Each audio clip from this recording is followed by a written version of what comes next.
So I'm running experiments all the time. I actually think that good leaders should run 10 experiments a week. And they can be really small. Like let's say I have a new idea on a way to interact with one of our portfolio companies. So instead of like, again, printing a training manual and, I'll try it with one on an afternoon.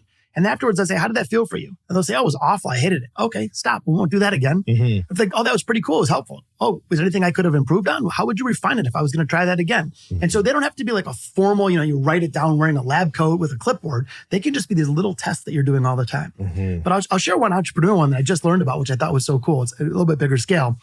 It turns out that Hollywood studios that produce, big motion pictures, the average success rate is 36%. Wow. So 36% of major motion pictures that have millions of dollars investors and A-list stars, 36% is their hit rate. Said differently, 64% don't work. Yep.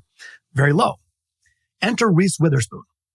So Reese, of course, is a wonderful actor, but she also is a business person. And she has a production company called Hello Sunshine. Well, she wanted to change that model. Like, how can I have a better success rate?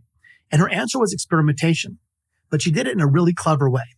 So Reese launches Reese's Book Club, and she now has 3+ million fervent followers. Every month she launches a new book.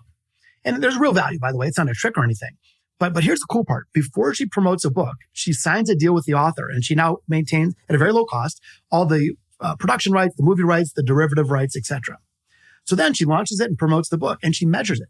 It's an experimentation laboratory. Some books do well, some books don't do well. And then when she has one that blasts off, like Where the Crawdads Sing or Gone Girl, now she's got data and evidence because she was an experiment. So now she can walk into Apple to produce a miniseries, or she can walk into Paramount and produce a motion picture. She can negotiate a better deal. There's a higher probability of success. She bought it on the cheap. And so Reese's success rate, instead of 36% of that of the motion picture studios, is 90%. Mm-hmm. She took 90% of the risk off the table. Yeah. And just following up on it, last year she sold a portion, not all of her business, for $900 million. So, it pays to experiment.